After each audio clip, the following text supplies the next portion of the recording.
જ આપણે ભરેલા ગુંદાનું શાક બનાવવાના છીએ, જે એકદમ ટેસ્ટી બનવાનું છે.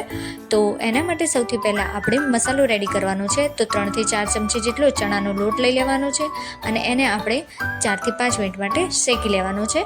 હવે એની અંદર બધા મસાલા કરીશું. હળદર, મરચું, ધાણા જીરું, મીઠું અને ખાંડ એડ કરી લઈશું. ત્યારબાદ તેલ, લીંબુનો રસ અને ધાણા ભાજી એડ કરી અને સરસ રીતે મિક્સ કરી એનો મસાલો રેડી કરવાનો છે.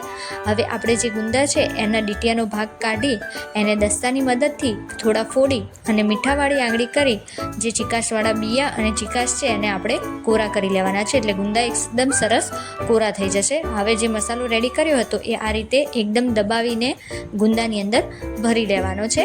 હવે બધા ગુંદા છે એ આપણા ભરાઈ અને રેડી થઈ ગયા છે. તો હવે આપણે એનો વઘાર કરીશું. તો એક કઢાઈની અંદર થોડું તેલ, રાઈ અને હિંગ એડ કરી એની અંદર ભરેલા ગુંદા એડ કરી અને સરસ રીતે હલાવી અને એને 4 થી 5 મિનિટ માટે ઢાંકીને રહેવા દઈશું.